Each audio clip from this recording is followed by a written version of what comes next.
cannelloni stuffed with spinach and ricotta and parm. I do not buy cannelloni shells, nor do I produce them at home.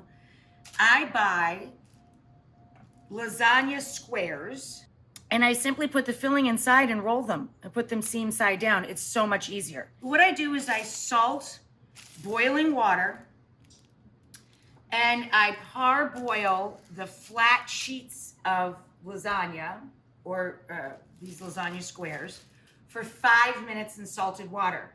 All I did was put some olive oil in a pan over medium heat, and we're going to grate or chop some garlic into that, a couple of cloves.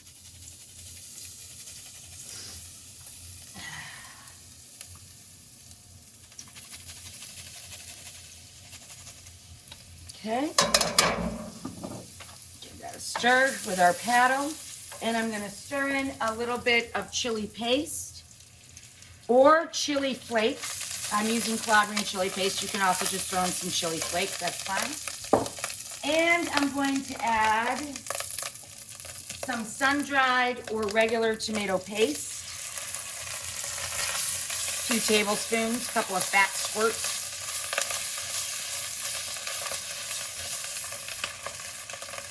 And I'm going to add in a little oregano, dried oregano, about a teaspoon. And I'm going to add, about a third to a half a cup of sweet vermouth, what this is, or red wine. So we put a little of that in. Now we're going to add our tomato.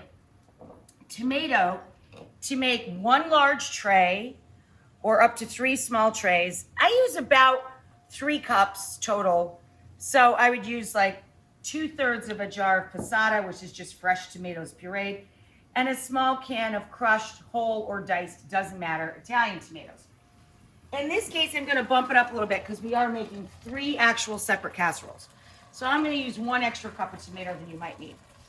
But you want, 4 or 5 cups of tomato.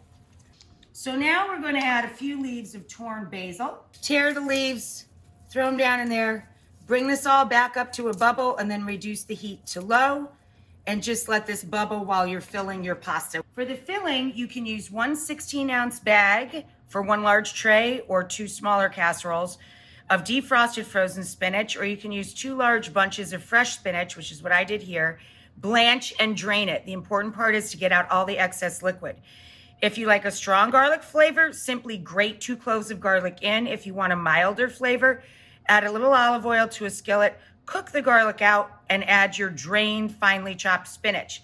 Then I added that to a bowl with a couple of cups of ricotta, cow's or sheep's milk, a good round cup of diced mozzarella, and a couple of small handfuls of parm, white pepper, and now I'm gonna add a little nutmeg.